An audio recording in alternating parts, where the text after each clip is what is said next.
L'enquête de la matinée. Et Sud Radio, parlons vrai, 9h06, c'est parti pour le grand débat. Un numéro, si vous voulez nous appeler, 0826 300 300. Et vous avez de la chance, oui, puisque Sud Radio vous donne tous ses conseils pour être bien dans son corps tout en respectant le bien-être animal. Alors mangez 5 fruits et légumes par jour, réduisez votre consommation de viande. Le champagne et le vin, oui, mais avec raison. Le foie gras, c'est non, totalement non. Non au gavage d'oie et de canard. Je vous ai dit pour les 5 fruits et légumes par jour, oui. Oui, c'est ça. En tout cas, voilà, j'ai envie de dire basta, fête, repas, laissez-nous manger ce qu'on veut. Alors d'accord ou pas d'accord? Ça veut dire qu'on fera des claquis.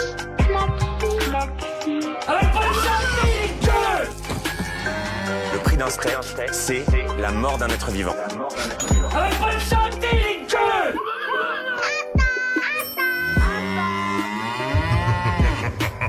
Alors, il fait peur. Attention, terminé ce matin sur Sud Radio. Avant de vous présenter nos invités, on va faire tout de suite un tour sur nos réseaux sociaux. Laissez-nous manger ce qu'on veut. D'accord, pas d'accord, Félix Mathieu, qu'en disent nos auditeurs pour le moment? Eh bien oui, 90% des votants sur Facebook et 84% sur Twitter sont d'accord avec ça. Laissez-nous manger ce qu'on veut. Oui, mais sainement de préférence quand même pour la plupart de ceux qui commentent.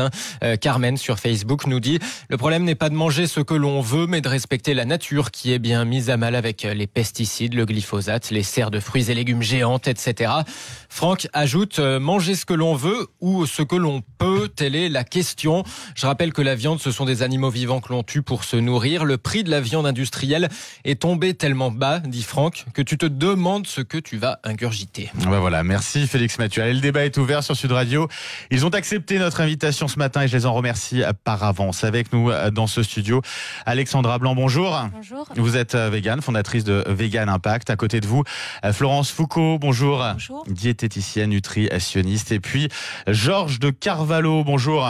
Bonjour. Vous êtes boucher à Sartrouville, c'est dans les Yvelines. Vous êtes par ailleurs membre de la Fédération des bouchers de Paris, Île-de-France. Tenez, Alexandra Blanc, je voudrais commencer avec vous. C'est une question peut-être naïve, sans doute même, mais c'était quoi votre repas de Noël ?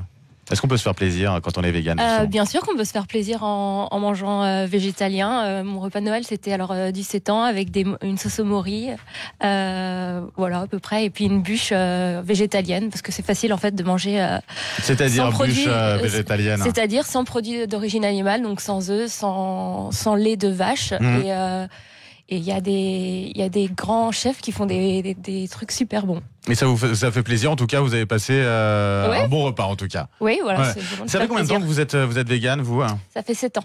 7 ans. C'était quoi le déclic? Vous vous en souvenez? J'ai regardé le documentaire Les Terriens, qu'on peut trouver sur YouTube, où on voit tout ce qu'on fait subir aux animaux. Et ça a été du jour au lendemain, j'ai décidé d'arrêter. Et ce choix, il fait encore réagir autour de vous maintenant? Je pense notamment au moment des fêtes, c'est peut-être le moment avec ces grandes tablées. Ça fait réagir. Après, votre question, par exemple, du débat, c'est laissez-nous manger ce qu'on veut. On laisse, on fait rien du tout. Les gens mangent ce qu'ils veulent. Après, oui, on informe sur la souffrance animale. Et après, c'est les gens qui font avec leur conscience. On va y revenir. Florence Foucault, vous êtes vous diététicienne, nutritionniste. Manger moins de viande ou supprimer carrément la viande de son régime alimentaire, c'est bon pour la santé ou pas? Alors en fait, en termes de recommandations, aujourd'hui, on est plus dans des régimes flexitariens où on va diminuer la consommation de viande tout en gardant un peu de viande quand même, parce que l'intérêt de la viande, ça va être un apport en protéines, un apport en fer. Après, le petit bémol, c'est que la viande peut parfois être riche en cholestérol, donc en prévention des maladies cardiovasculaires, on va diminuer sa consommation. Ceci étant, aujourd'hui... Quand on dit diminuer sa consommation, ça veut dire qu'on mange quoi comme viande par semaine, par exemple? Alors aujourd'hui, pour avoir une idée un petit peu. Le nouveau plan national nutrition santé qui est donc sorti en janvier 2019 recommande une consommation de viande de l'ordre de 500 grammes par semaine. Donc on va aussi consommer évidemment des œufs, on va consommer des poissons, donc une diminution. Et pour cette source de protéines, là de ce fait, je vais plutôt vers l'alimentation végétarienne, puisqu'aujourd'hui on recommande aussi d'augmenter sa consommation de légumineuses, donc d'origine végétale. Qui est donc une bonne source, d'une part, de protéines comme la viande, une bonne source de fer comme la viande, avec le petit bémol que le fer contenu dans les végétaux est moins bien absorbé que le fer contenu dans la viande, par exemple. D'accord, ouais. La petite astuce, c'est que si on associe avec de la vitamine C, donc des aliments d'origine végétale riches en vitamine C, l'absorption du fer sera meilleure. On est en ligne avec Yves de Gironde qui nous a appelé au 0826 300 300 pour réagir justement à ce débat. Bonjour Yves. Oui, bonjour. Alors, cette question, laissez-nous manger ce qu'on veut, vous êtes d'accord ou pas d'accord? mais bien sûr, j'étais habitué à manger de tout et ne pas être difficile. Et du coup, par contre, pour en revenir aux animaux, c'est surtout qu'ils soient élevés en liberté, pas traités mauvais traitement. Vous avez donc une exigence là-dessus quand même. Par contre, ces jours-ci, mes oies sont en liberté, il y a beaucoup de verdure, et bien elle a été mangée par le renard. Voilà ce que je voulais vous dire. Voilà le résultat, vous comprenez. Faut mettre un enclos ou il a réussi à passer quand même. Moi je suis pour la liberté, monsieur. Faut pas mettre d'enclos. Alors, oui, Georges de Carvalho. C'est ce qui fait tout l'intérêt justement des volailles de Bresse ou des volailles qu'on peut trouver dans le sud-ouest en France. On a cette capacité aujourd'hui à proposer des volailles qui sont élevées en totale liberté et avec forcément cette problématique, c'est qu'il y a des prédateurs naturels. Et ce qui fait que malgré les marencines qui sont mises en place, donc c'est les petites roulottes dans lesquelles vivent les volailles, dans lesquelles elles vont dormir, forcément il y a de la perte. Ce qui aussi c'est-à-dire qu'on respecte la nature d'une certaine façon. Complètement. Maintenant, mais je pense qu'il y a aussi beaucoup de pédagogie à faire là-dessus. On traite. Je pense qu'il faut regarder ce qu'on fait très bien et on regarde nous dans notre métier ce qui a été mal fait et on s'est engagé justement pour qu'il y ait plus de vigilance dans les abattoirs et qu'on soit vraiment super carré là-dessus. Mais ce qu'on propose aux gens, on leur propose, quand vous parliez de viande pas chère, nous on n'est pas du tout là-dessus, l'artisanat, on est sur quelque chose, une filière qui est extrêmement suivie. De qualité, de contrôle. Contrôle. Il n'y a pas de filière, on a inventé, je le répète à chaque fois, on a inventé la sécurité alimentaire et c'est les bouchers depuis la vache folle qui ont mis ça en place. Aujourd'hui, s'il y a des scandales alimentaires, il n'y en a quasiment pas et ceux qu'on arrive à déceler, c'est parce qu'on a justement mis en place cette procédure. Ce contrôle. On va remercier juste Yves qui nous a justement appelé au 0826 300 300. Oui, allez-y. J'aurais voulu vous dire qu'au lieu de faire des élevages intensifs, il faudrait revaloriser le métier de paysan. Déjà, en polyculture et élevage, nous avons des hectares et des hectares. On a une propriété, nous, dans l'entre-deux-mer, 200 hectares abandonnés. Vous savez où ça va partir? Ça va partir en lotissement avec ces voyous de promoteurs. Est-ce que ça rapporte de l'argent? Effectivement, Yves. Et puis merci pour votre avis. Vous continuez de nous appeler au 0826 300 300. Et la question qui se pose aussi, c'est qu'on a peut-être aussi un État là-dessus qui a favorisé les élevages intensifs à une époque et on en voit les ravages à l'heure actuelle. Georges de Carvalho, juste par rapport à ce contexte-là où on nous dit manger moins de viande, où on nous dit qu'il faut faire attention à tout ça, on n'a pas l'impression de passer pour le criminel de service au final? Non, alors pour revenir sur un chiffre de Florence Foucault tout à l'heure qui parlait des 500 grammes par semaine, il faut savoir qu'on est plutôt aux alentours de 300 grammes en France, donc on est en dessous des recommandations de l'OMS. Ça ne veut pas dire qu'il faut qu'on monte à 500, ça veut dire qu'il faut laisser les gens manger s'ils ont envie de manger de la bonne viande, venir chez nous, qu'il y a une vraie différence entre les produits transformés et j'attire l'attention sur les auditeurs pour ça, de dire que les produits transformés sont des vraies cachettes à mauvais produits. Tous les plats cuisinés. Bien sûr. Et que effectivement, si on prend un peu plus de temps pour cuisiner, ça coûte pas beaucoup plus cher finalement, parce que si on cuisine soi-même, mais il faut du temps. Faut pas oublier que il y a aussi des gens qui n'ont pas forcément les moyens non plus de consommer. Mais tout a un coût. Si on veut revaloriser le métier d'agriculteur, si on veut leur permettre de partir en vacances et de nous donner des bons produits, il faut aussi mettre le prix que ça vaut. Plus on va acheter pas cher, plus on sait qu'il y aura des choses pas bonnes derrière. Le problème, c'est que ça marche pour certains, mais pas pour tout le monde. Quand on n'a pas un budget énorme, c'est vrai que c'est compliqué de mettre de l'argent. D'où l'intérêt. On n'est pas obligé de manger de la viande tous les jours. Bien sûr. Déjà, première chose.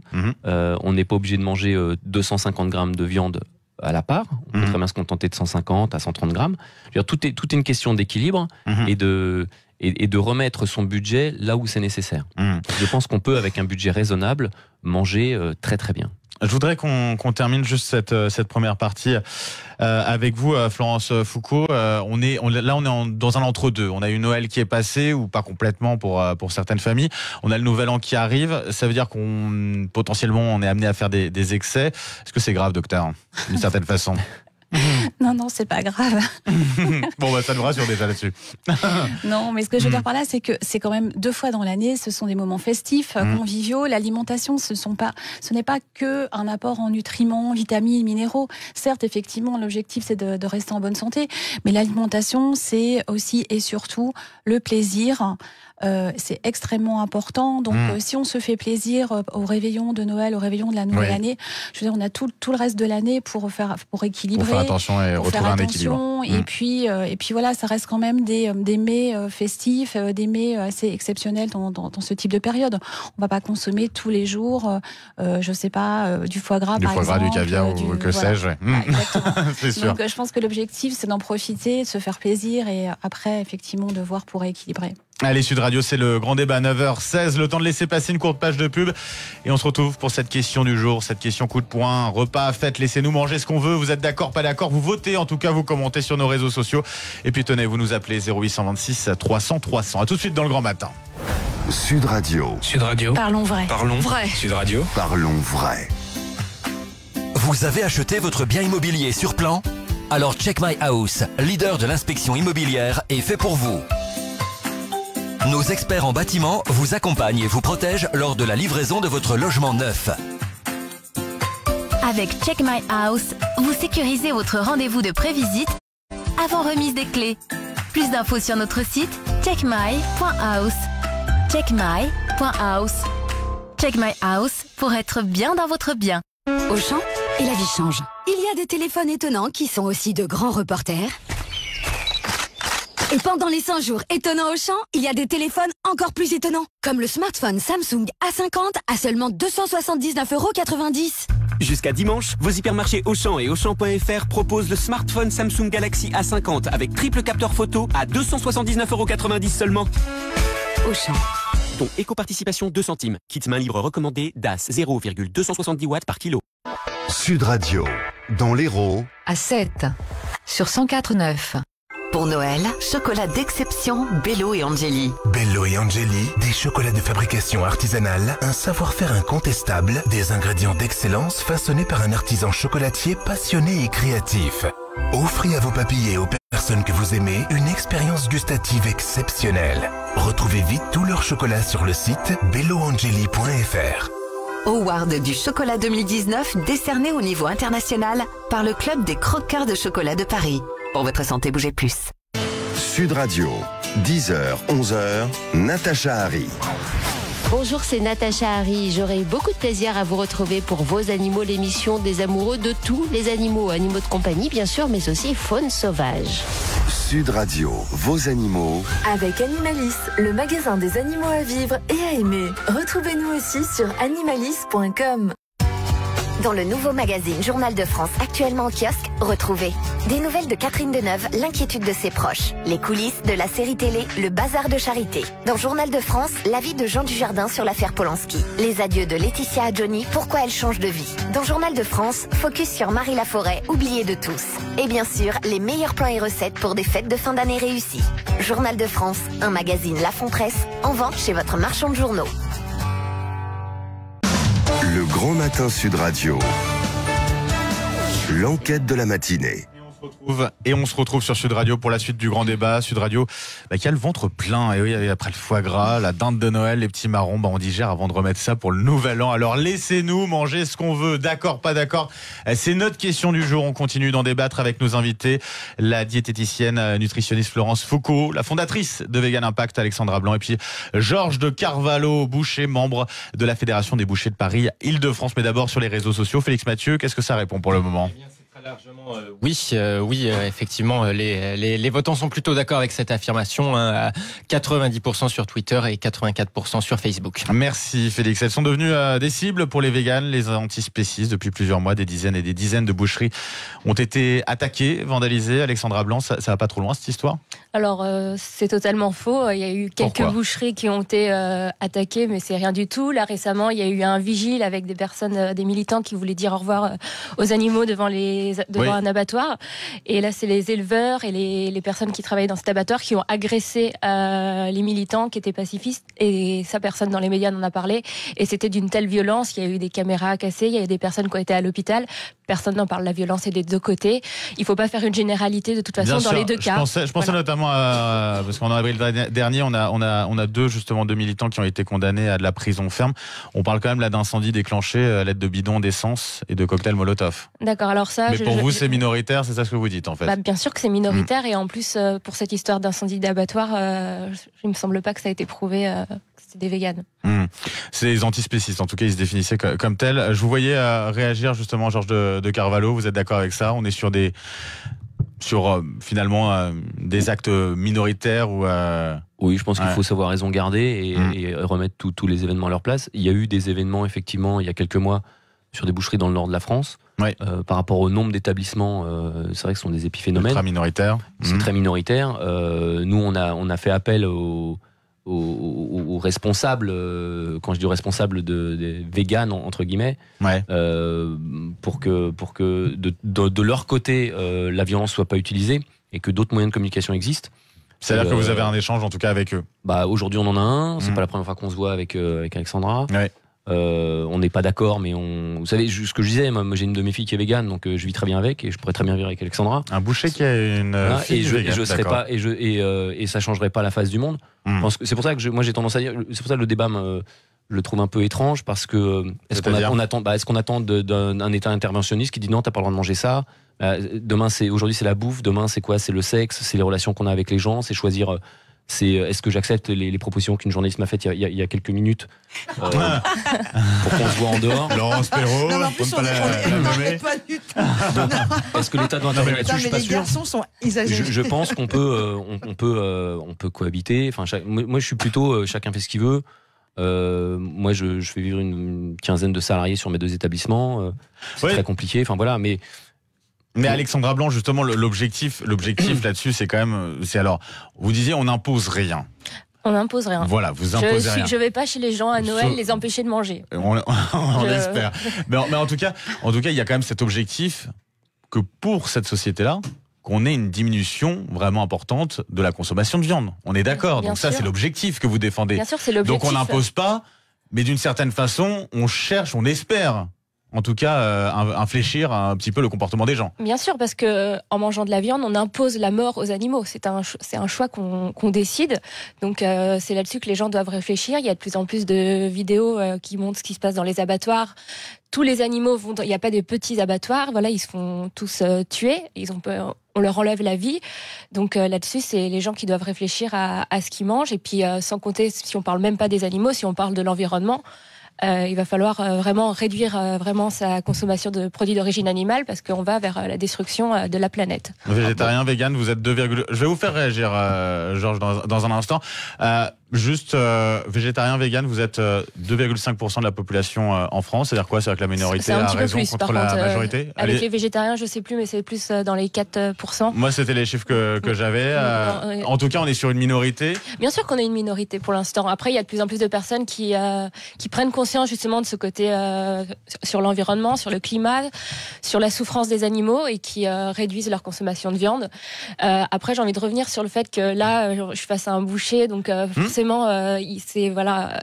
Mais là, en France, le 80% c'est des élevages industriels. Donc la viande, beaucoup de gens consomment justement beaucoup trop de viande. Mais d'accord là-dessus? Oui, on est d'accord là-dessus totalement, mais c'est pas du tout de la consommation raisonnée. Les gens mangent beaucoup trop de viande. Justement, première chose, pour revenir sur ce que disait Alexandra tout à l'heure, qu'il y a un besoin d'information sur... je pense que les gens savent que pour manger de la viande, il faut tuer des animaux. Parce que c'est assez basique. Maintenant qu'on doit les informer sur la façon dont c'est fait et qu'on doit faire attention à ce bien-être-là, on est complètement d'accord. En revanche, une fois que l'information est faite, se faire taper dessus, insulter, ou c'est-à-dire qu'on prend trop les gens pour des enfants. À un moment, les gens qui vont acheter de la viande en boucherie, ils savent ce qu'ils font, sont des adultes généralement, et de là de ce côté culpabilisant. C'est ce qui génère, en fait, je crois, cette violence, en fait. Des tensions. Voilà, des tensions, parce que globalement, nous dire, voilà, c'est pas bien, ok, mais moi, je veux dire à quelqu'un qui fume, c'est pas bien, il va continuer à fumer. C'est un adulte, il fait ce qu'il veut. Moi, j'ai fait mon devoir d'information, il est sur le paquet de cigarettes. Voilà. Chacun sa liberté de consommer ou pas, Alexandra? J'espère. Pas pour les animaux. Ouais. Et là, on dit quelque chose de faux. On n'impose rien. On ne fait pas culpabiliser. Il n'y a pas de violence. Alors, c'est culpabilisant quand même de balancer du faux sang sur les boucheries. Là, vous revenez encore. Tout à l'heure, vous avez dit que c'était un des phénomènes vraiment épisodiques. Oui, c'est 2-3 personnes. C'est très traumatisant pour un boucher. Et nous, de se faire frapper par des éleveurs et par des personnes qui travaillent dans des abattoirs, qui nous menacent avec des couteaux, ça aussi, c'est traumatisant. Sauf que personne n'en parle. Mais pour les animaux, est-ce qu'on leur demande le choix? Et en fait, pourquoi on ne peut pas vivre avec eux? Pourquoi on les utilise? Ça, c'est la question. Et qu'est-ce qui vous culpabilise? C'est pas les véganes, c'est votre propre conscience, parce qu'au fond, vous savez que les animaux, coupable. pas vous, mais vous avez dit que vous sentiez que je me sens responsable. Non, je me sens responsable d'informer les gens de ce que je leur mets dans leur assiette. C'est-à-dire, je leur dis d'où vient la viande, comment elle est préparée, comment elle est élevée, comment et quels sont les efforts. Et même dans les petits élevages. Juste d'un mot, Florence Foucault, est-ce que justement sur les habitudes alimentaires, elles évoluent? Vous avez de plus en plus de personnes qui vous demandent, j'aimerais diminuer ma consommation de viande. C'est le cas ou pas? Oui, complètement. Puis le rôle, des diététiciens, nutritionnistes et des professionnels de santé, c'est nous apporter des solutions, c'est-à-dire les aliments apportent des nutriments.